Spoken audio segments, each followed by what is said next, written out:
Bonjour, je me présente, je suis Shnine Habiba, externe en 4e année médecine et en continuant toujours dans le chapitre de la sémiologie hématologique, aujourd'hui on va voir un cours sur la sémiologie de l'anémie. Donc, le plan du cours, premièrement on va voir la physiologie des constituants du sang, deuxièmement la physiopathologie, troisièmement une étude sémiologique et vers la fin les différents types d'anémie. Premièrement, la physiologie des constituants du sang. Alors, bien que liquide, le sang est un tissu qui est très organisé. Il s'agit d'un tissu mésenchymateux d'un volume de 5 litres qui circule dans le corps. Donc, il est composé d'un fluide salé, c'est le plasma, constituant la partie liquidienne, dans lequel circulent 3 types de cellules, les globules rouges, les globules blancs et les plaquettes, constituant la partie solide. Pour pouvoir étudier chaque élément à part, on a recours à une méthode qui s'appelle la centrifugation, qui est une technique qui utilise la force centrifuge pour séparer les différents composants d'un fluide en fonction de leur densité en les soumettant à une force centrifuge. Donc, au laboratoire médical, elle est principalement utilisée pour séparer le plasma ou le sérum à partir des prélèvements sanguins. Le sang est collecté dans des tubes résistants à la centrifugation qui sont ensuite placés dans la machine et pendant la centrifugation, les composants du sang les plus lourds vont être entraînés au fond du tube et donc on a vers la fin le résultat final est celui-là. Donc au fond il y a les globules rouges et puis on a les plaquettes et le plasma. Maintenant on va détailler chaque élément à part, commençons par le plasma. Donc le plasma sanguin est le composant liquide du sang qui constitue 55% du volume total de sang. Il est principalement composé d'eau à 90%, mais il contient aussi des nutriments, des lipides, des hormones, des facteurs de coagulation, des sels minéraux, des protéines et les déchets issus des différentes réactions de l'organisme. Là, il faut noter que le sérum, il contient les mêmes éléments que le plasma, sauf la fibrine et les facteurs de coagulation. Donc, pour faire la différence entre sérum et plasma, c'est que le sérum, il a presque les mêmes éléments que le plasma, sauf la fibrine et les facteurs de coagulation. Deuxième élément, les plaquettes, qui sont des particules anucléées discoïdes. Leur durée de vie, elle est de 7 à 10 jours et à l'état normal, les plaquettes vieillies vont être éliminées par les macrophages du système réticulo-histiocytaire de la moelle osseuse. Donc là, si vous vous rappelez dans l'ancienne vidéo, je vous ai dit que les plaquettes jouent un rôle important dans l'hémostase dite primaire où elles seront les premiers éléments à intervenir dans l'arrêt de saignement. Troisième élément, les globules blancs ou les leucocytes, qui sont des cellules nucléées et spécialisées dans les réactions de défense de l'organisme. Donc, il s'agit d'un ensemble hétérogène de cellules constituées par 3 populations. Il y a premièrement les lymphocytes qui représentent 20 à 40% de globules blancs avec un noyau qui est sphérique et dense. Donc, on a 2 clones. Il y a les lymphocytes P qui permettent la sécrétion des anticorps et donc responsables de l'immunité humorale, et les lymphocytes T qui sont responsables de l'immunité cellulaire. Deuxièmement, les polynucléaires granuleux, donc qui représentent de 50 à 70% des globules blancs et ils assurent la défense immédiate contre les bactéries par phagocytose. Donc là, on a 3 variétés de granulation. Il y a les granulations acidophiles, basophiles et neutrophiles. Et troisièmement, les monocytes qui représentent de 6 à 8% des globules blancs avec un noyau qui est central en fer à cheval et ils participent aux réactions de défense en aidant à l'identification des antigènes. Le quatrième élément sont les globules rouges. Il s'agit des cellules anucléées qui se présentent sous la forme de petits disques biconcave. Donc il peut être schématiquement représenté par une membrane qui est constituée de lipides à 44% et de protéines transmembranaires et sous-membranaires, par des enzymes qui règlent l'affinité de l'hémoglobine pour l'oxygène. Et l'hémoglobine, c'est l'élément essentiel qui représente 33% du poids des globules rouges et elle a 3 fonctions principales. Première fonction, c'est qu'il assure le transfert de l'oxygène des poumons aux tissus. Deuxièmement, le CO2 des tissus aux poumons. Et troisièmement, il tamponne les ions H+ libérés par les tissus. L'hémoglobine est une protéine hétérotétramérique formée de chaînes peptidiques qui sont identiques 2 à 2. C'est-à-dire, on a 2 chaînes identiques bêta de globine et 2 chaînes identiques alpha de globine. et chacune de ces chaînes contient une molécule de l'hème. Donc l'hème, c'est quoi? Il est constitué d'un cation de fer coordonné à 4 atomes d'azote d'une porphyrine et également lié par covalence au résidu d'histidine de la globine dans laquelle l'hème est inséré. Et pour assurer un remplacement qui est continu et régulé des différentes cellules sanguines, donc il y a un mécanisme qui s'appelle l'hématopoïèse. Donc il s'agit d'un système cellulaire complexe qui aboutit à ajuster très précisément la production cellulaire aux conditions de base et aux agressions extérieures à l'organisme. Donc c'est un système hiérarchisé qui est composé de 3 compartiments. Donc, à partir d'une cellule souche totipotente, c'est-à-dire totipotente, c'est-à-dire qu'elle a la capacité de se différencier en n'importe quel type cellulaire. Donc, cette cellule, elle va donner des progéniteurs, c'est-à-dire des cellules pluripotentes qui ont la capacité de donner certains lignées. Donc, on a les progéniteurs lymphoïdes qui vont nous donner des lymphocytes B et les lymphocytes T, l'ensemble responsable du système immunitaire adaptatif. Et pour la lignée myélopoïétique, donc sous l'influence de facteurs stimulants, notamment le CSF ou le Colony Stimulating Factor, donc la cellule souche, elle va se différencier en myéloblastes et les différentes étapes en maturation vont donner naissance aux prémyélocytes, puis aux myélocites et à la fin au polynucléaire, qui est responsable du système immunitaire inné avec ses 3 granulations, éosinophiles, basophiles et neutrophiles. À partir du progéniteur myéloïde se déroule aussi la thrombocytopoïèse, qui est le processus qui permet la fabrication des plaquettes. Donc le mégacaryoblaste, il va se différencier en mégacaryocyte basophile, qui lui-même, il devient successivement un mégacaryocyte thrombocytogène, c'est-à-dire granuleux, et ce dernier, donc son cytoplasme, il va se fragmenter en donnant des plaquettes ou des thrombocytes. Le progéniteur myéloïde donne naissance aussi à les hématies à partir de l'érythropoïèse. Donc c'est le processus qui nous intéresse beaucoup plus. Alors on va passer successivement d'un proérythroblaste, qui est une cellule nucléée et grosse, à un érythroblaste d'abord qui est basophile, polychromatophile et enfin il devient acidophile. Donc au cours de la différenciation, on note une baisse de taille du noyau et puis l'éjection de ce dernier au stade qui suit l'érythroblaste acidophile. On a alors une cellule anucléée qui contient encore quelques organites tels que les mitochondries et les ribosomes nommés réticulocytes. Le réticulocyte, il finit sa différenciation dans le sang et il devient un érythrocyte ou ce qu'on nomme globule rouge ou une hématie. Et ces érythrocytes n'ont plus aucun organe car leur forme elle est si bien adaptée à leur fonction qu'un système de contrôle interne ne semble pas nécessaire. Donc les érythrocytes sont des cellules d'environ 7 micromètres de diamètre et qui fonctionnent durant environ 120 jours et qui ne peuvent pas se diviser. Donc le renouvellement n'est possible que par un processus de l'érythropoïèse qui dure environ une semaine. Cette érythropoïèse, elle est régulée par des facteurs endogènes tels que l'érythropoïétine, sécrétée par les reins, ou bien les hormones, notamment les hormones thyroïdiennes et les androgènes, ainsi par des facteurs exogènes tels que l'acide folique et la vitamine B12.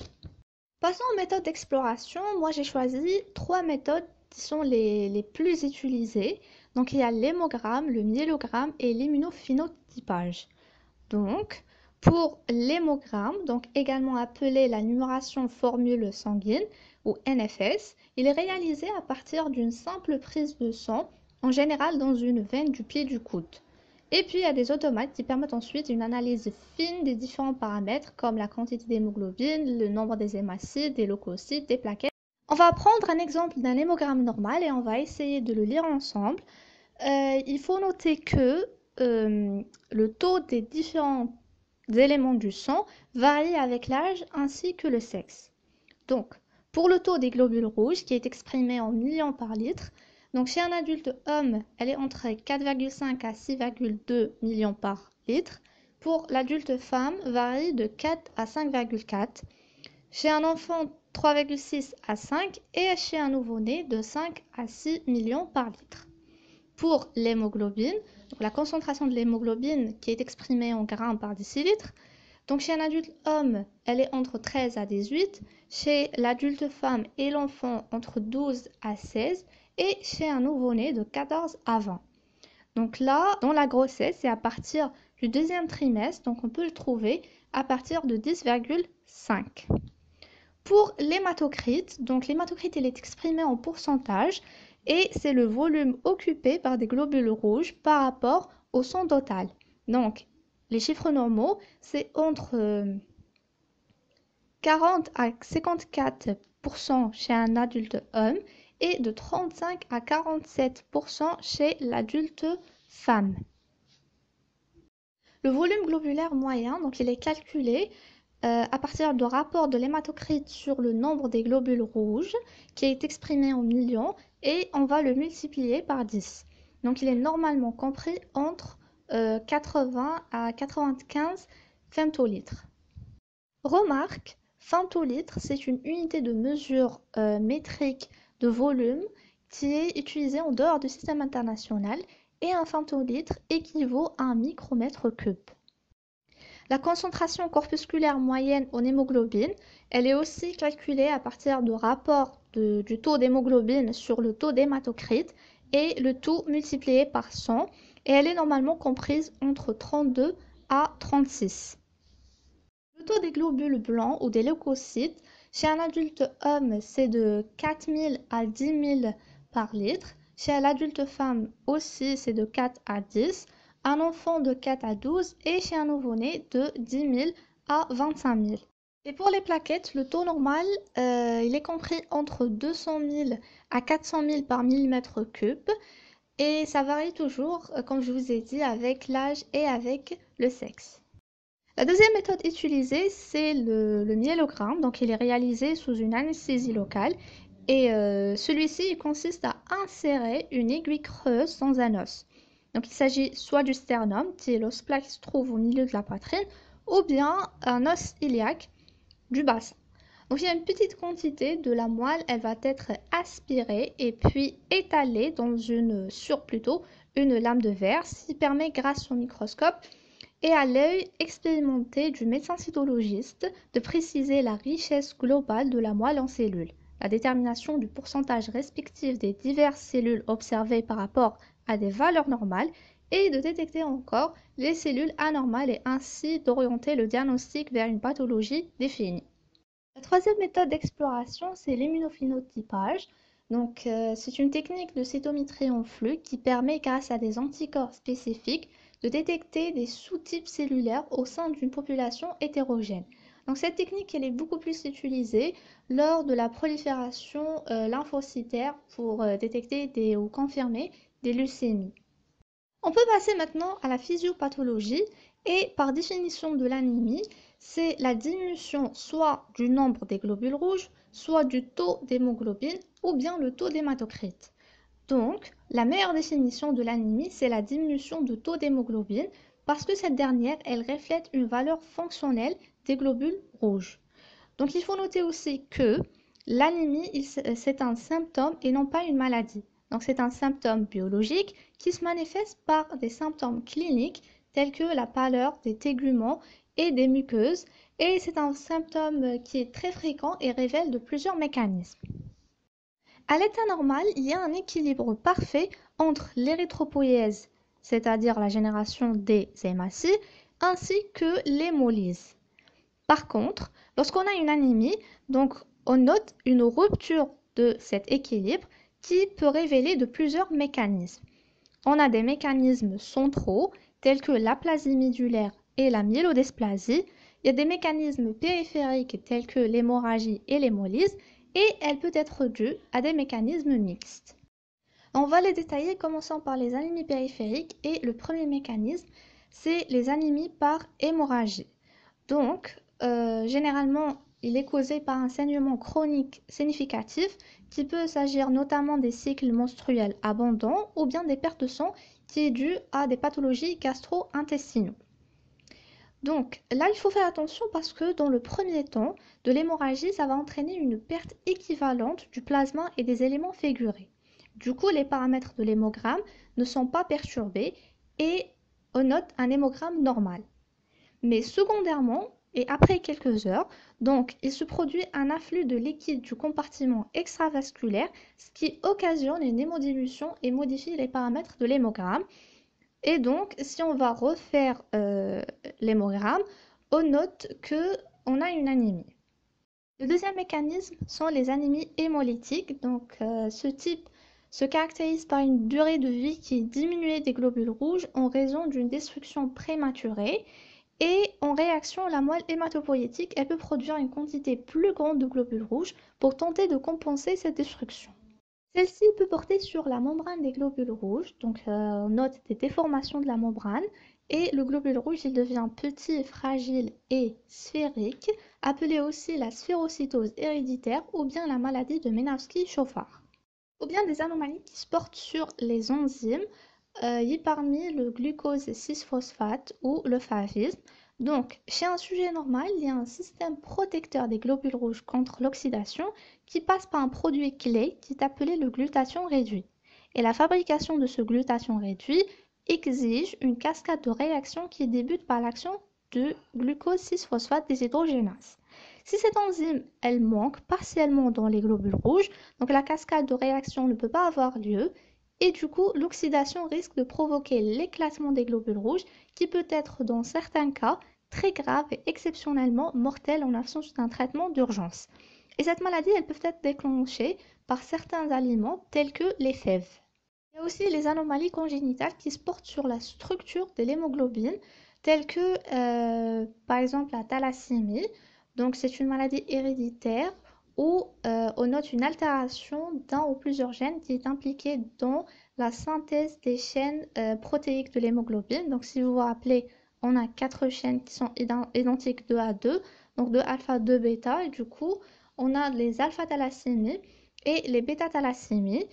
Et il est important aussi de noter qu'il existe plusieurs types de thalassémie qui n'ont pas les mêmes caractéristiques ni le même degré de sévérité, car certaines, elles peuvent entraîner aucun symptôme, tandis que d'autres, elles peuvent engager le pronostic vital. Ou bien la drépanocytose, qui est également appelée l'anémie falciforme. Donc elle est due à une mutation sur le gène qui code l'hémoglobine. Donc on a une substitution d'un seul résidu de l'acide aminé sur la chaîne bêta de l'hémoglobine, ce qui va provoquer l'apparition des globules rouges qui sont rigides avec une forme allongée. Le deuxième mécanisme des anémies, il est d'origine centrale.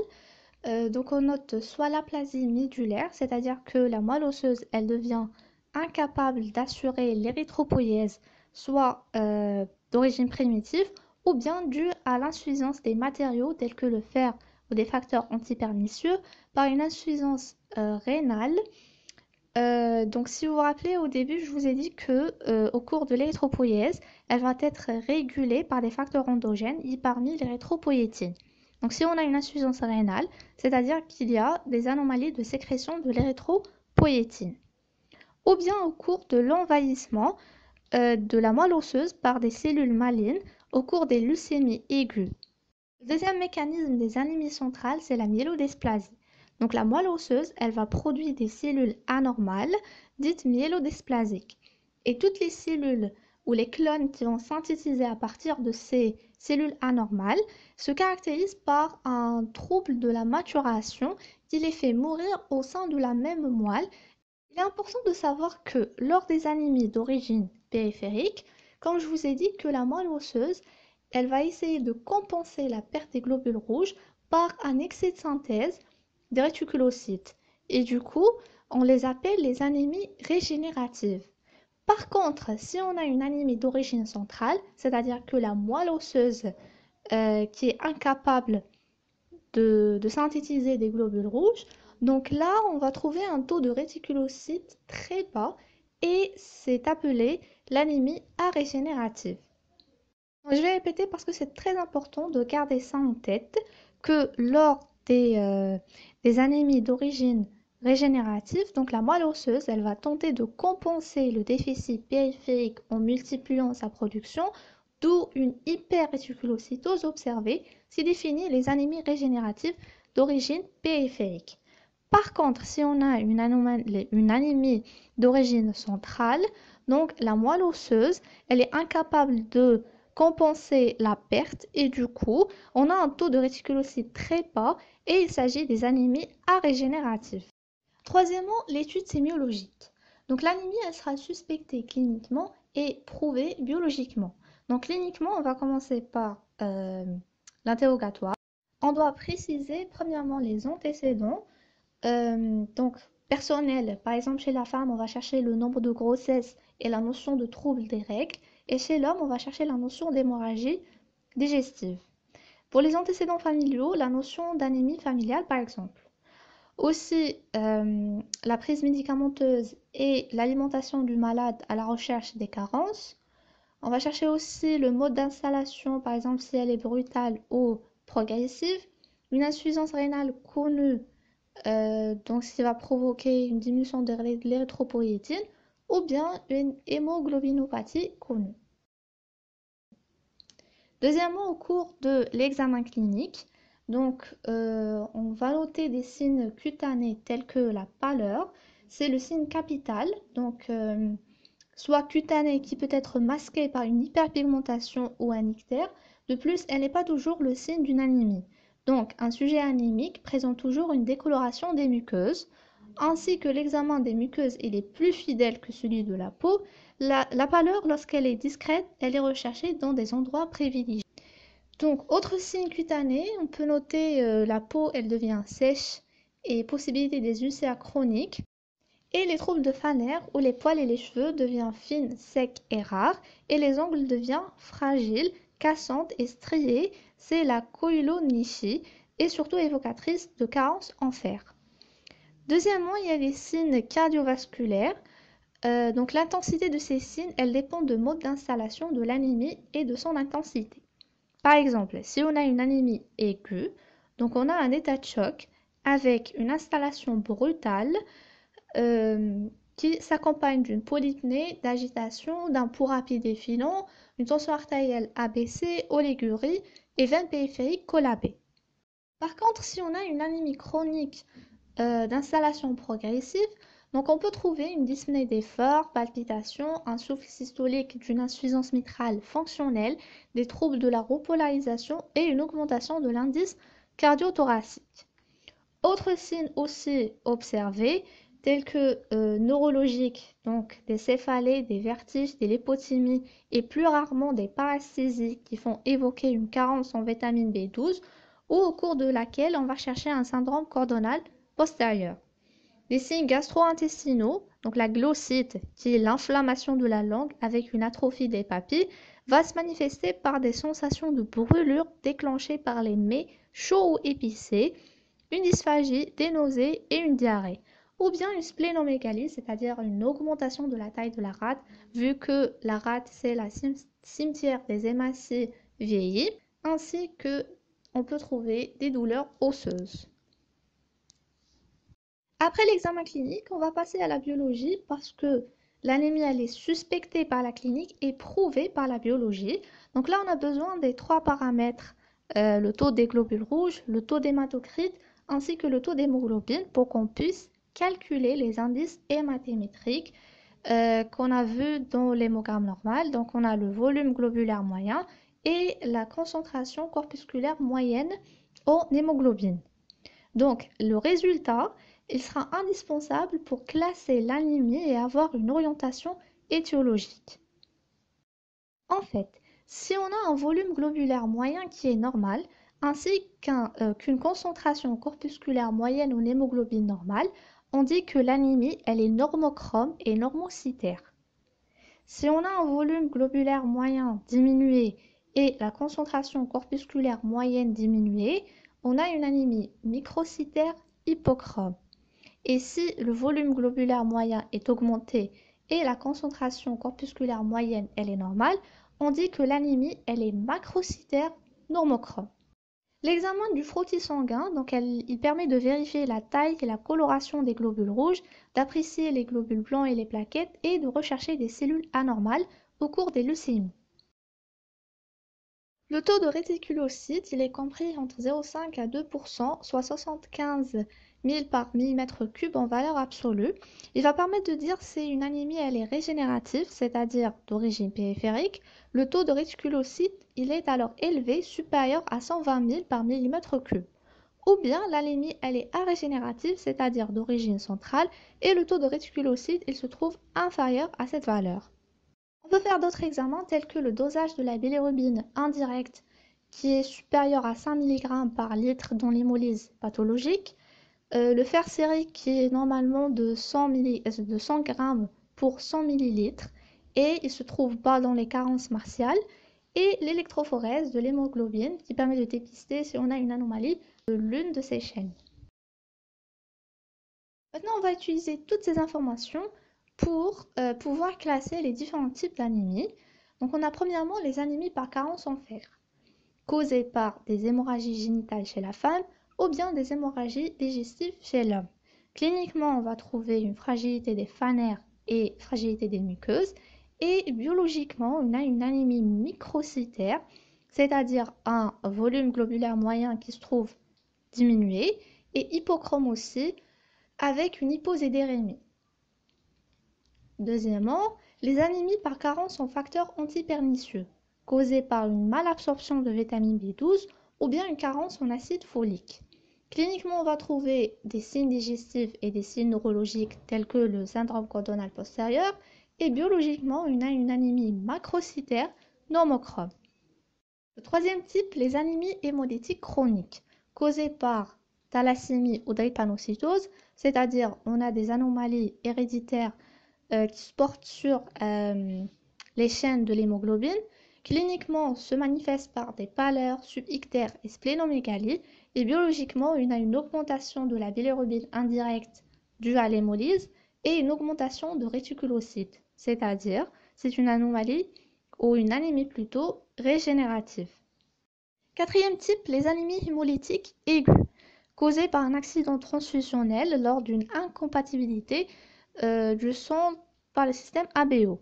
Donc, cliniquement, on a des douleurs lombaires, de collapsus et des urines rouges pourtaux.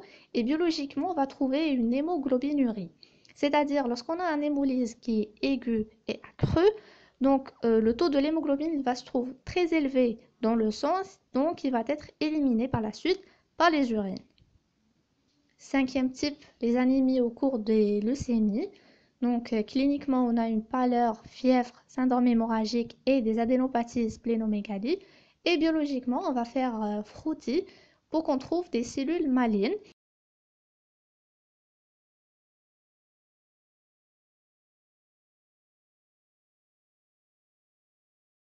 Le sixième type, c'est les anémies post-hémorragiques qui se manifestent cliniquement par un tableau de choc.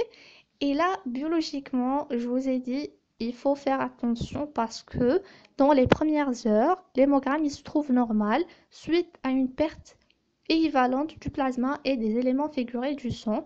Donc là, on devra se baser sur la clinique beaucoup plus. On va chercher l'existence des signes de choc ou bien sur la mesure de volume sanguin total. Là, je vous ai mis un petit mind map qui va vous aider à organiser toutes ces informations et récapituler le cours. Maintenant, on va faire ensemble une auto-évaluation sous forme d'un simple cas clinique, mais attention, ne trichez pas. Vous pouvez mettre en pause la vidéo et prenez votre temps pour trouver la bonne solution avant de voir la correction. Prête? On commence. Il s'agit d'une femme âgée de 40 ans se présente pour une asthénie. Vous constatez une pâleur franche, il n'y a ni adénopathie ni splénomégalie. L'FNS montre le taux des globules rouges, c'est 2 millions d'éléments par millimètre cube. Les globules blancs, 3200 éléments par millimètre cube. Les plaquettes, 80 000 éléments par millimètre cube. Le taux d'hémoglobine, il est de 6,8 g par décilitre. Le taux d'hématocrite, 20%. Et le taux de réticulocytes, 1,5%. La première question, où cherchez-vous la pâleur? Donc, on va chercher la pâleur au niveau cutané, mais parfois, on a dit que ça peut être masqué par des hyperpigmentations. Donc, l'examen le plus fidèle est celui des muqueuses, des conjonctives et aussi de la pomme des mains. La deuxième question, calculer le volume globulaire moyen et la concentration corpusculaire moyenne en hémoglobine et le taux de réticulocytes. Le volume globulaire moyen est égal au rapport d'hématocrit sur le taux des globules rouges, le tout multiplié par 10, qui est égal à 100 femtolitres. La concentration corpusculaire moyenne en hémoglobine est égale au rapport de le taux d'hémoglobine sur l'hématocrit, le tout multiplié par 100 est égal à 34%, et le taux de réticulocytes par la loi des 3, on va trouver 30 000 éléments par millimètre cube. La troisième question, interpréter ces données. D'après les indices hématémétriques, c'est une anémie macrocytaire parce que le volume globulaire moyen il est supérieur à 95 femtolitres et normochrome, arégénératif, associé aussi à une leucopénie et une thrombocytopénie. Et la dernière question, quel est le mécanisme de cette anomalie? Il s'agit d'une anémie causée par une carence en facteurs antipernicieux. Et je vous remercie infiniment pour votre attention et à la prochaine.